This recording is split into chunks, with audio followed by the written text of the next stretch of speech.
Lecture du livre des Nombres. En ces jours-là, les Hébreux quittèrent hors la montagne par la route de la mer des roseaux, en contournant le pays d'Édom. Mais en chemin, le peuple perdit courage. Il récrimina contre Dieu et contre Moïse. « Pourquoi nous avoir fait monter d'Égypte? Était-ce pour nous faire mourir dans le désert où il n'y a ni pain ni eau? Nous sommes dégoûtés de cette nourriture misérable. » Alors le Seigneur envoya contre le peuple des serpents à la morsure brûlante, et beaucoup en moururent dans le peuple d'Israël. Le peuple vint vers Moïse et dit : « Nous avons péché en récriminant contre le Seigneur et contre toi. Intercède auprès du Seigneur pour qu'il éloigne de nous les serpents. » Moïse intercéda pour le peuple, et le Seigneur dit à Moïse : « Fais-toi un serpent brûlant et dresse-le au sommet d'un mât. Tous ceux qui auront été mordus, qu'ils le regardent, alors ils vivront. » Moïse fit un serpent de bronze et le dressa au sommet du mât.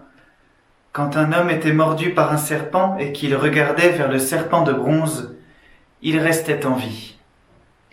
Parole du Seigneur.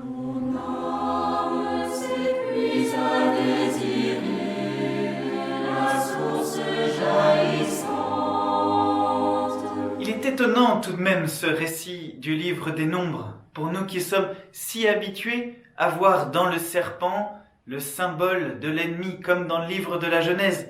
Et d'ailleurs, ici aussi, il est dit que le mal survient par le serpent. Le Seigneur envoya contre le peuple des serpents à la morsure brûlante, et beaucoup en moururent dans le peuple d'Israël. Et voilà qu'il faudrait lever les yeux vers un serpent. Un peu comme quand on cherche une pharmacie ou un médecin, on cherche un caducée, un serpent autour d'un bâton. Alors il y a d'autres sources mythologiques, mais cette histoire ressemble pas mal à la nôtre, non ?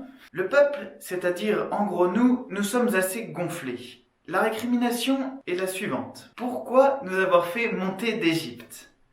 Était-ce pour nous faire mourir dans le désert où il n'y a ni pain ni eau ? Je rappelle tout de même que le peuple au désert est bénéficiaire du pain descendu du ciel, que l'on appelle la manne, et même de cailles depuis de nombreux chapitres. Je rappelle aussi que juste avant, dans le chapitre précédent, toujours dans ce même livre des Nombres, eh bien, il est dit que Dieu a permis à Moïse de frapper le rocher avec un bâton pour en faire jaillir de l'eau pour abreuver le peuple. Et d'ailleurs, Paul expliquera aux Corinthiens plus tard, ce rocher, c'était le Christ.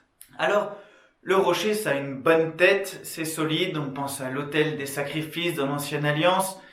C'est beau le rocher, mais là, le salut, il vient par un serpent. Dieu dit, vous n'aimez ni mon eau, ni mon pain, on pourrait rajouter ni mes cailles. Eh bien, dit Dieu, zou, je vais vous laisser vous débrouiller avec vos propres forces face au serpent. C'est un peu ce que notre Saint-Père analysait dans le sommeil de Jésus, dans la tempête, lors de la bénédiction Urbi et Orbi de vendredi dernier.